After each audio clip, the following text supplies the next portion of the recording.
Welcome back, my gardening friends, to a very chilly early morning on my allotments.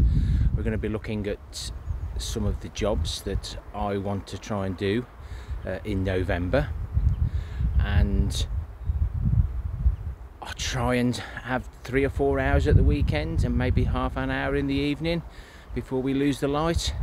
But it's very difficult at the moment with the garden makeover at home. So let's get some nice footwear on so we don't get cold feet.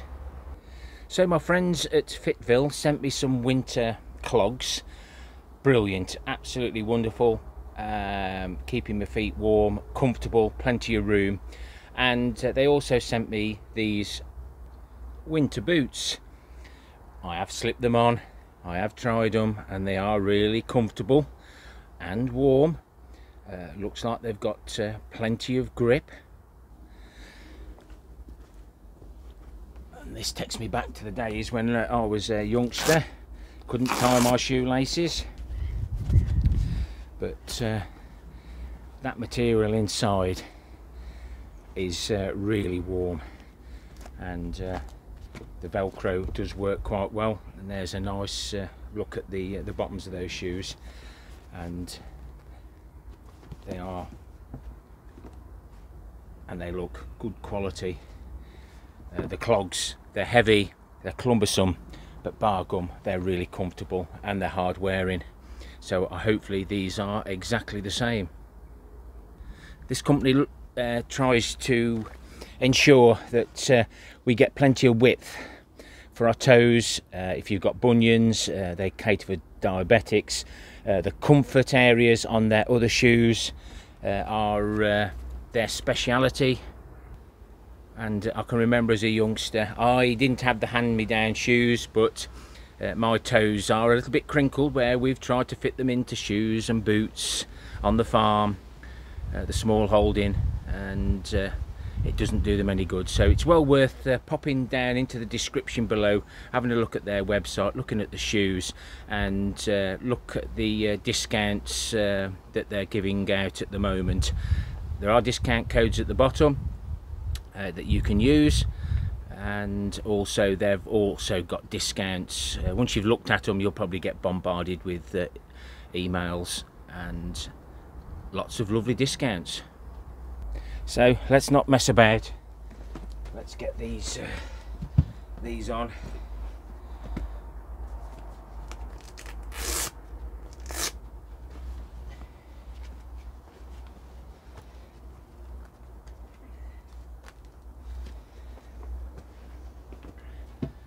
And we'll have a look at what we can get done the rest of this month and into December 2023.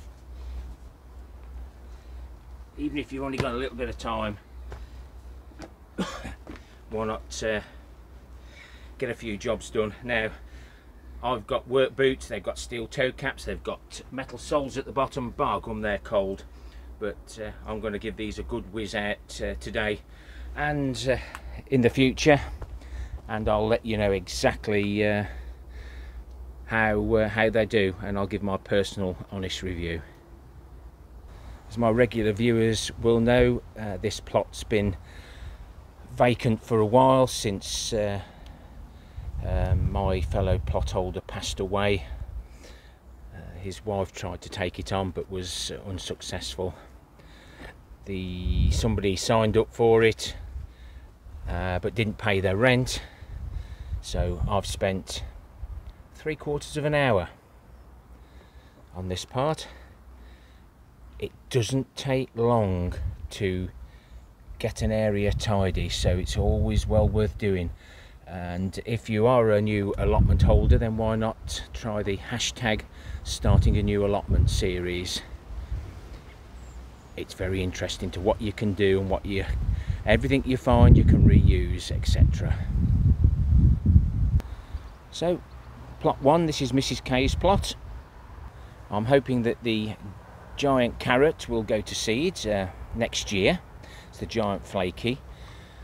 The volunteer strawberries, this bed was full of strawberries, and we had a few runners that went down the back, and now they're spreading. They look quite healthy under this cage, so this is where I'm going to be planting the strawberries. We'll see shortly. Some of the red cabbages are still doing okay, and some better than others. And here's another example of where once we've cut them off, leave the stalks in, and they'll start growing.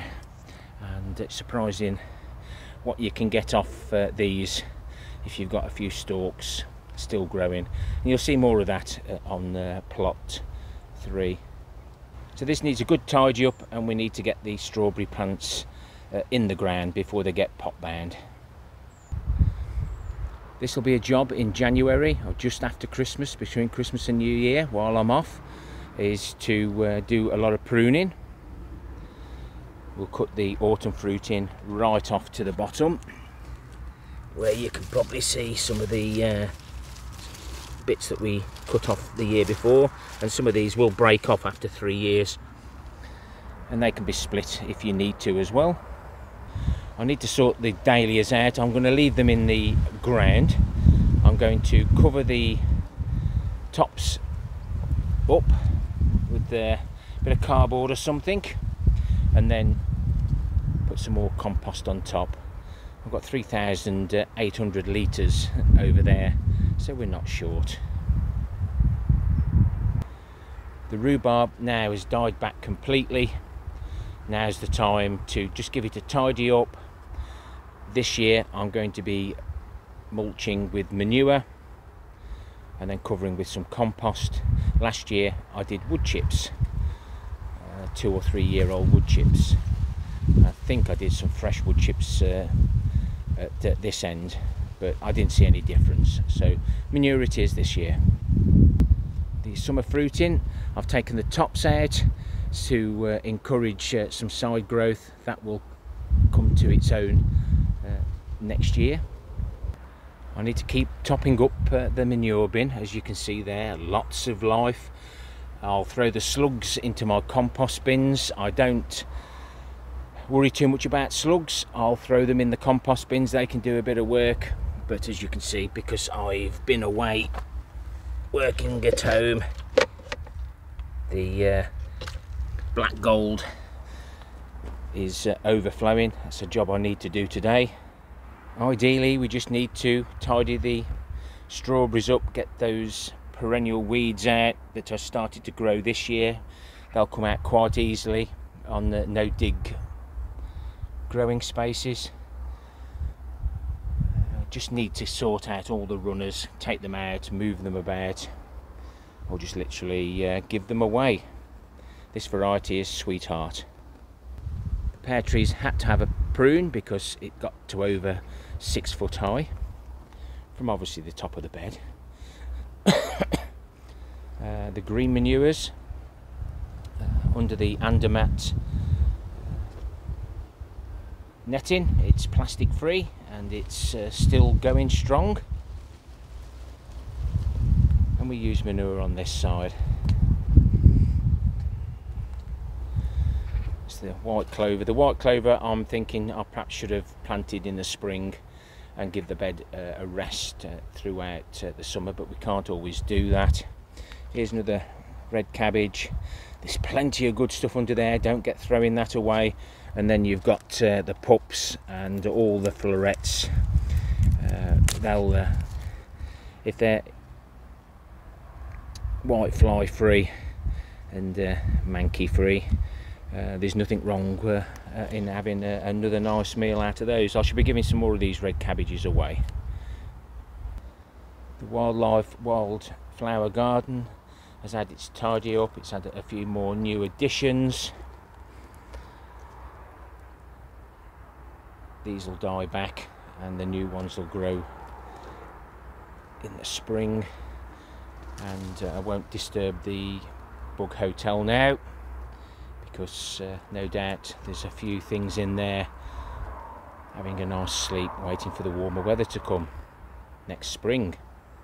Everything is absolutely wet through. I don't paint my beds, as you can see here. I've just noticed that the weight of the water within the compost has actually forced it down on that side and lifted this corner up, so that's something I can do. And as you can see, it's also ripped the plastic off. And here's the strawberry plants. No doubt they are now really getting pot bound, but what glorious colours they're giving out. And another job I really do need to do once I've finished harvesting everything is to get this tidied up. Easier said than done. Again, the compost bin is overfilling.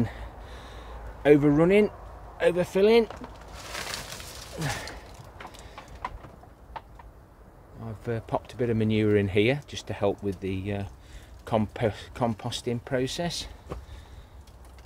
And there's a little worm there wriggling around. I don't turn this bin, we'll let the worms do it for me. I built this on hashtag starting a new allotment, all the different places for the bugs to go into, but it started to collapse. The water guttering is running now the wrong way, so all this is going to be dismantled, and with the shade of the holly hedge, some lovely yellow and red berries there. Is that going to be a bad winter? Well, we don't know. The storms are causing us issues. I think we're already on storm number 4 for this winter, and let's say things are going rotten. It's lasted well, pleased with it, but I need to find a home for some of these things, and then I can use the soil to fill up the containers, especially these galvanised tanks under there. They've lasted me a good while as well, but now some are leaking, so we'll use those as raised beds. The Vegega raised beds, you'll see the link in the description below. Check out the description below, there's lots of things down there. Some of the radish seeds there, I did notice some were sprouting, but we've had 1 or 2 good frosts now. In actual fact, there's one there, look. And I need to try and salvage a few of those seeds, but they've probably had it now. But they're giant radish seeds.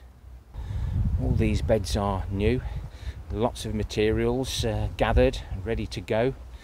I need to collect the remaining of that soil that we've seen already up there, so then we can add 3 more barrels, and then I might be moving my IBC over to here to help water these. I'm going to be growing some giant celery next year for the show. I've managed to get 2 more pallet collars to add to my collection. As you can see, between plots 1 and 3 and the rest of these allotments, it's wet and muddy and horrible. But having wood chips on the paths does make it easier for walking. Not so wet. Not so wet, we'll need to top up. Again, we'll be popping in here between Christmas and New Year to prune all this, and then we can get the rubbish put on the bonfire. I've got the odd bits of scaffold planks to raise this up. This is going to be a permanent bed for my Jerusalem artichokes. The asparagus is now dying back. It won't be long before we can cut it off, about 4 inches, 100mm from the base, and then we'll mulch that up with a bit of manure this time and top it off with compost. We'll have a look at the underground worm farms, empty those out, and then refill them, give the worms somewhere to go and feast during the cooler months. The white clover hasn't done so well here, that's died off, so I shall be mulching this with leaves, and that's a lovely job to do in November, is to collect those fallen leaves. I'll be adding to my beds that are open like that, to my temporary compost bin, and I'll probably give the worms in that bin earlier some leaves, and of course the rats will like those as well. The rats need to start turning that bin for me. Storm Debbie has wrecked the claret sprouting broccoli. I don't know whether you can really get the sense of how big of these have grown, but this was my temporary compost bin last year, and everything's done really well. So these will need a bit of more support than what I'd actually given them, but the storm was really brutal, and I'm lucky it's only just bent these over, and then probably a bent over anyway with the size that they've actually got. So it's well worth making sure they're supported properly. And I think these are Iron Man, not sure. No, these oh no, it might be Iron Man, that's why I've put that there, stupid. Still getting little florets. Some have been left too long, they've gone to seed. So another little one there. I'll probably pull the red cabbages out, even though they are starting to grow at the side. We do need to do the weeding. It only took me a few seconds just to tidy that up. Exactly the same where we had some other green magic broccoli, still some growing there. This is the sprouts, they're still doing okay. And as we harvest, we tend to get all the smaller weeds. All I've done there is just give it a little tickle with the fingertips. We took the top out of this one. Let's make sure before I tell you any fibs. Took the top out of that one. So we removed the top, and I don't think we've had any more sprouts blow. I've got a popular video on YouTube about looking after Brussels sprouts, but look at those now. They'll bless any table on Christmas Day. Some red ones there as he kicks the bucket, not literally. Just keep topping up the bins. The reason I have temporary compost bins is so that the bin that you saw earlier, that the worms do all the work, so that I don't have fresh debris in there. So by the time February comes, I can mix that, get my potato mix ready, and we're good to go. And anything in here we spread out, and anything that hasn't decomposed we'll pop back into the bin to make sure the worms have got some nice material to go at. I did an experiment. I sowed all my old cauliflowers, and I thought, well, you know, hit and miss. They were absolutely decimated by the caterpillars. I hand-picked them all off, and I think I'm going to have a cauliflower for Christmas. Hooray for me. Storm Debbie destroyed the canes, and I've doing a little experiment. I've cut the beans down, just left so much in the ground, and this is one I prepared earlier, the good old Blue Peter, and we've mulched it with manure. We've got a few slugs there that you can hand pick off, and then we put some bits of wood on just to hold it down, and then we'll open it up in the spring and we'll see if those beans regrow again. If not, we can sow, it's not a problem. Carrots are still doing well. The plastic sheet's doing well. I don't normally use plastic to cover my allotments, but as you can see there, the carrots are reasonably dry. We've got one board here that's started to go rotten. I can try and replace that. And these are the earlier sown green manures, and I think I'll probably end up sticking with field beans and the winter tares. I don't think I planted the winter tares close enough together, but as long as we keep an eye out for the weeds.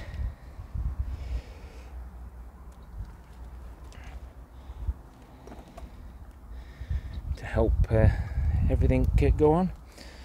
But this is the type of weeding you do need to do. It only takes a few seconds, and that'll get you the best out of the green manures or anything else that you're growing over the winter. All my potatoes are now inside. They did get drenched with Storm Debbie, but they're in. They're moist, hopefully not too wet, but the ones that were underneath has started to grow.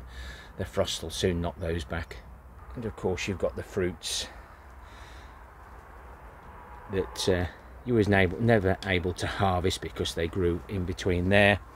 And today I'll be taking the last of the orange bananas. Looks in real good condition considering we've had a couple of frosts and some Alicante. You can see there we've got some blight. I'm sure that's blight. That's definitely not frost damage.